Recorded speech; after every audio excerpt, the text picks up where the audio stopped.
Deeply understand that to be true in your bones. Every single puzzle piece is a certain shape, yes? But they all fit. So when you are the shape you truly are, you automatically fit.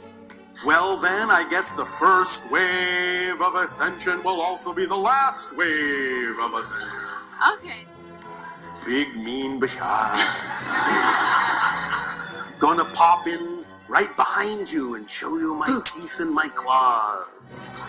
And steal your soul. But now you're beginning to understand that extraterrestrial contact is really extra-dimensional contact as well. It's extra consciousness contact. One more question. Yes. Can you tell me how many negative beliefs I have?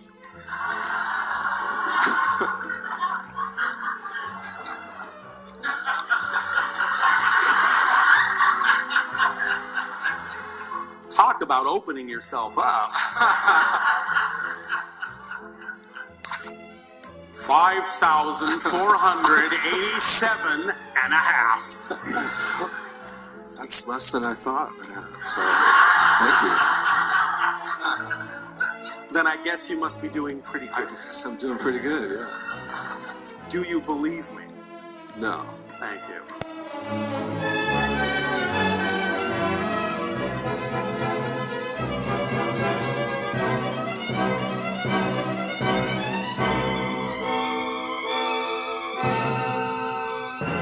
Universe started its Big Bang as theorized.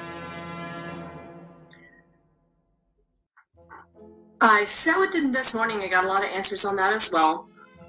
And everybody had to chime in on that. So, Einstein says there's really no shortage of theories that speculate this. So, but this explains the creation of only one universe. The multiverse has a really exasperatingly vast explanation. Is the way he says that. Oh, are we having a reverb here? Something funny. He said not many humans could possibly understand or discover this thus far. The Big Bang Theory implies that everything in existence resulted from a single event that launched the creation of the entire universe, and that everything in existence today was a part of what's referred to as the singularity. Greetings, dear ones. I am Albert Einstein, and I would like to speak to you about the concept of energy. During this time of ascension, it is of utmost importance that you see everything as energy. You must think in terms of energy, frequency, and vibration. This is the crux of life. All matter as you see it is only holographic. It is an amalgamation of atoms, molecules, and particles vibrating at the same frequency, density, and mass to create an image that looks like it has a permanent and material form, when in actual fact it does not. It is just energy. It is simply atoms and molecules, and it is very fluid. If you are to understand that nothing is concrete, that nothing is permanent, and that if you change the frequency and vibration of your atoms and molecules, then they can take on a new form and vibrate to a new reality. We get Shakespeare. We're going to try to get Einstein back here. Remember we talked to him last session, and he said he wanted to come back and give more information about dark energy and things like that. And we'll ask him about the Big Bang. What's the dark energy? That's not the gray energy. I mean dark matter and dark energy we're going to ask him about. Wouldn't it be the same thing? No? Well, I don't know. Maybe it we'll see if Let's find out. go get the man. Well, even matter is made of energy. Yes. On Einstein. Okay. Hi, Mr. Einstein, Dr. Einstein. Thank you for coming back like you promised. No, I love his accent. That's cute. He says hello to everyone beyond the screen. Beyond the screen. Yeah. You were going to give us, in layman's term, a little bit more information on what dark matter and dark energy is. And just the short version, because, our minds will explode probably. Yes, he says he finds it quite difficult using the confinement of the positive and negative of the English language and we're breaching something.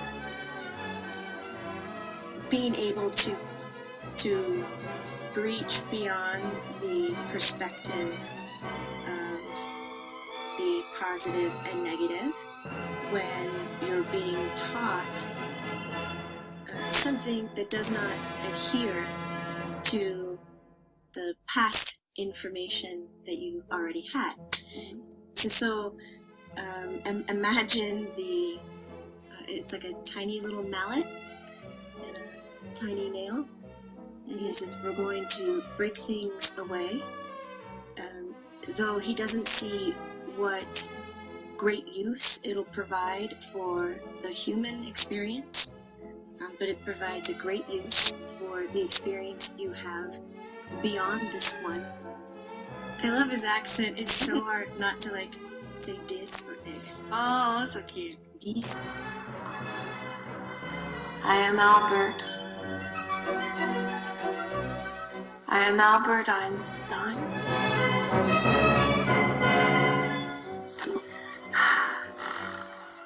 And I thank you for letting this old professor to have some of your time in such an auspicious gathering. You know, I continue to do my work as each of you do. And part of this has been the exploration and trying to assist you and all of humanity to understand the meaning of dimensional reality. Dearest Joanne, this is the Cliff Notes for physicists. And I will attempt to make this as clear as my teacher, Sanat Kumara, has made the universal laws clear.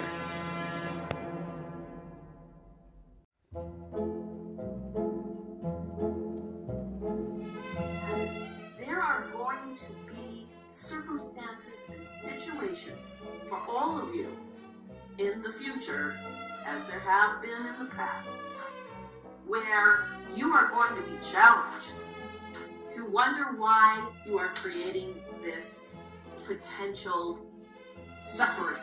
And we'll use suffering with quotation marks. Because in the human life, there is suffering. There is pain. You know, there is pain.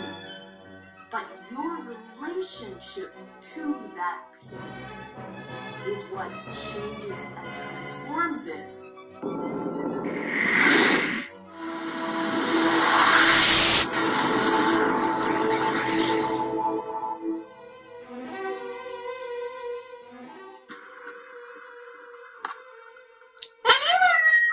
Hi, darling. How are you? Good. How are you? I'm doing great. So excited to talk to Adam and our special guest. He's already here. Hi, Al. Long time no see. He's saying, remember me? I sure do, baby. He's such a, Adam's all goofy today. I don't know what's going on with him, but I think he's just really excited to have Albert here, and he's just jumping from one place to the next, so he's really energetic today and really excited about this. He's giving me the feeling that he's been hanging out with all these scientists today, like everybody's been hanging out. And he's saying, even to this day, I'm still learning so much, and I'm still learning how to see the universe, and he's saying you pass over and you have this insight, but still you never stop evolving. You're always growing every minute of every moment. He's saying, I'm not going to say day because we don't really have day and night, but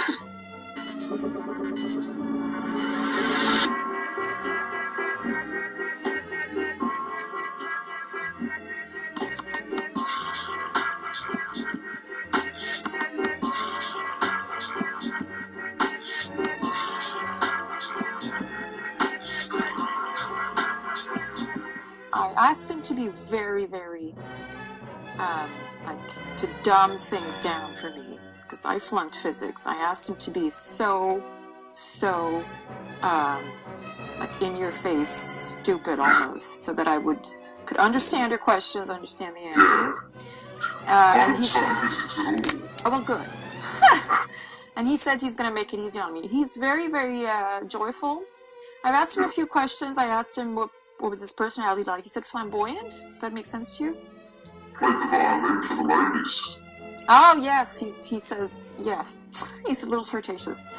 I asked him what was the greatest misconception people had about him, and he said that he was confident in his theories, or he was confident in what or that he was always sure of himself. So that's interesting.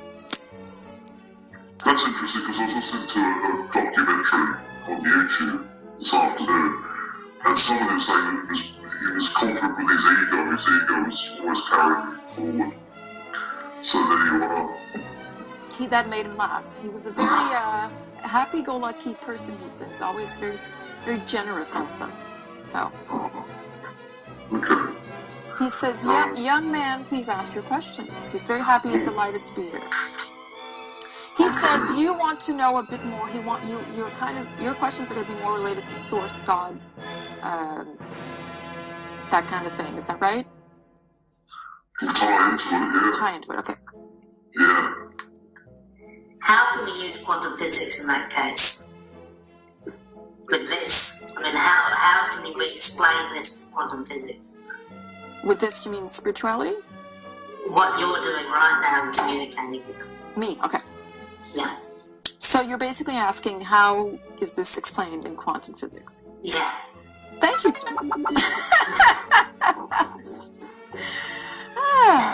Okay, well, let me center. I really want to hear you clearly on this, so I'm going to ask David Humes to step back.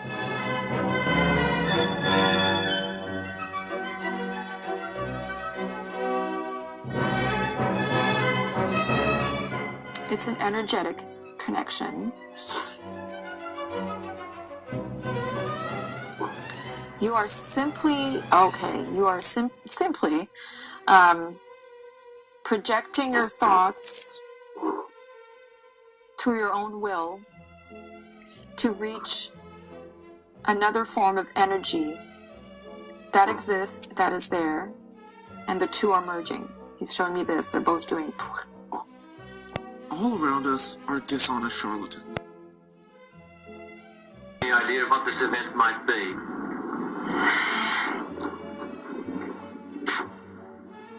It will be astronomical in nature. In no time, Carlos and his manager found themselves an overnight success. When the Aussie press tried to debunk Carlos, as they did here on a national talk show, Carlos and company abruptly ended the interview, threw a glass of water at the host, and stormed off the set. That stunt had all of Sydney talking, and within 60 hours after stepping off the plane, Jose Alvarez had made 8 television and numerous radio appearances and had become headline news. But behind the extraordinary saga of Carlos was another story. On the same airplane that brought Jose Alvarez and his spirit Carlos to Australia was another very important passenger, one James Randi, a magician and skeptic, better known as the Amazing Randi. Unbeknownst to an Australian TV show, Randi virtually manufactured a mystical media celebrity. All we did is we put him in a white robe. We gave him a big synthetic quartz crystal, because he was a synthetic channeler after all. And he oomed and awed over this thing and screamed and carried on. I am a very old spirit. Remember that first press conference? Well, take another look. Can you give us any idea of what this event might be? It will be astronomical in nature. It will be astronomical in nature. While Carlos spoke to Sydney's assembled media, Randi spoke to Carlos from a concealed room next door, feeding him all the appropriate answers.